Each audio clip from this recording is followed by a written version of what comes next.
అక్షరకనాల. నేను 6వ తరగతిలో చదువుతున్నాను. నేను మీకు ఇవాళ ధ్రువుడి నాటకం గురించి చెప్తాను. ధ్రువుడు తల్లి, తండ్రి మహారాణి సునీతి, మహారాజు ఉత్తానపాదుడు. ఉత్తానపాదుడు రెండో భార్య సురుచికి ఉత్తముడు అని కొడుకుండేవాడు. సురుచికి సునీతి అంటే అసూయ. సురుచి ధ్రువుడిని అవమానం పరచుట వలన ధ్రువుడు అరణ్యానికి వెళ్ళి తపస్సు చేసి విష్ణుమూర్తి వరము చేత ఈనాటి వరకు ఆకాశంలో ధ్రువతార వెళ్ళి వెలుగుచున్నాడు. According to the legend, Dhruva turns into a star known to us as Dhruvatara or North Star. Telugu Tota is proud to present the story of faith and perseverance, firm and unstoppable reverence as a first feature presentation of the evening. Dhruva, written by Radio Annaya. So sit back and enjoy our phenomenal costumes and exceptional acting. Please be kind and silence your cell phones. Ladies and gentlemen, Dhruva. Dhruva? Dhruva? Dhruva? Dhruva, ఎక్కడున్నావు? అమ్మా, ఎక్కడున్నాను? వాళ్ళ నాన్నగారు ఇక్కడికి వస్తారన్నావు, రాలేదేమి? ఎప్పుడు వస్తారు? ఏమో నాయన, పని ఉంది, రాలేకపోయారేమో. పెళ్ళి ఆడుకో. అమ్మా, ఇక్కడ నాకు ఏమి తోచలేదు. తమ్ముడు తమ దగ్గరికి వెళ్ళి ఆడుకుంటాను. వద్దు నాయన, అక్కడికి తరచు వెళ్ళకు. ఏమి? నన్ను తమ్ముడు రమ్మన్నాను. తమ్ముడు రమ్మన్నాడు కానీ ఈ పిల్ల మనసులో చిదేవికి అస్సలు ఇష్టం ఉండదు నాయన. ఏమి? ఏమీ లేదు. ఈ పిల్లలకి నేను అస్సలు ఇష్టం లేదు. అందుచేత నీ మీద కూడా ఇష్టం ఉండదు నాయన. పిల్లముతో ఆడుకుంటానా? తమ్ముడితో ఆడుకుని వచ్చేస్తానే. అమ్మా వెళ్తానే. సరే, ఆడుకుని వేగంగా వచ్చే. ఏమి? అలాగే. అమ్మా, నన్ను చేస్తానన్నావు, చెయ్యు. అలాగే నైనా, నాన్నగారితో చెప్పి చేసినాలే. అమ్మా, మాట చెప్పండి. నాన్నగారు లాంటి చెప్పండి, చెయ్యు.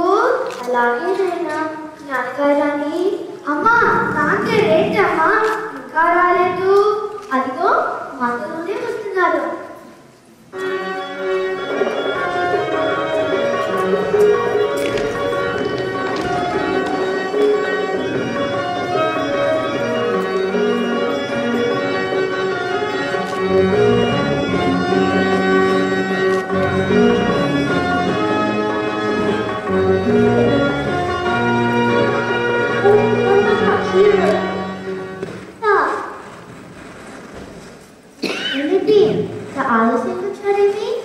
ఏమీ లేదు, మన మధ్యగా రాజకీయ విషయాలు మాట్లాడాల్సింది. నాన్నగారు నాకు మాట కుర్రబండి. అలాగే నాయన, రా వచ్చిన నాన్నగారు, నా గుర్రబండికి 2 తెల్లటి గుర్రాలు కొనండి. అలాగే నాయన, కానీ ఆ గుర్ర బండితో ఏం చేస్తావు?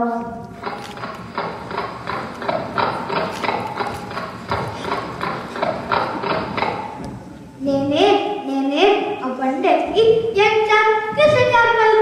నాన్నగారు, ధ్రువనే కొడెక్కిస్తాను.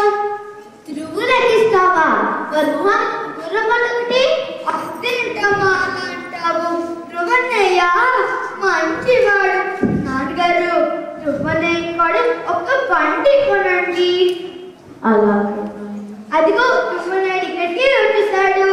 అన్నయ్య రా రా రా, మనం ఇద్దరు నాన్నగారు కూర్చున్నాం. నేను ఈ తొడ మీద, నువ్వు ఆ తొడ మీద. ఏ వా, ఎక్కడికెలాగా? వీలే వాళ్ళ దుర్గ చూస్తున్నావా? మీ నాన్నగారు ఎవరు కూర్చున్నారు? తమ్ముడు. ఆ తమ్ముడు ఒక్కరే మీ నాన్నగారు కూర్చోవాలి. కూర్చోకూడదు. ఎందుకు కూర్చోకూడదు? ఓహో, అధిక పుస్తకం చేసావే.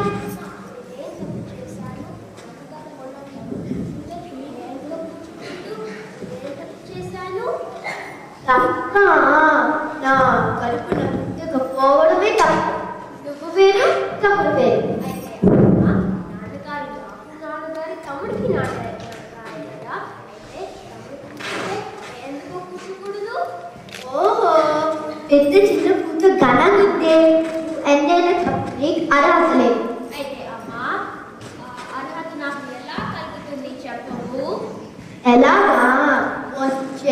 జన్మలో మళ్ళీ జన్మలో నీ కలుస్తాము నీ నా కలుపుకుంటే అప్పుడు మీ నాన్నగారు కానీ పోయి ఆ దేవుళ్ళలో ప్రార్థిస్తాం.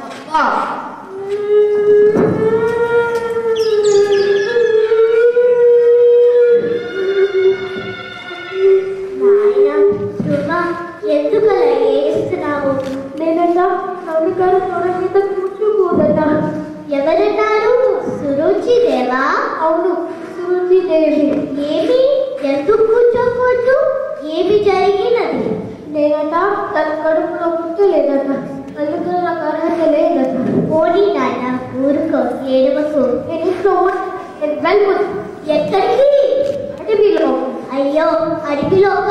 ఎందుకు? నాన్నగారు ఓట కూర్చున్న పొందడానికి. దీనికోసం అడవిలోకి వెళ్తాం.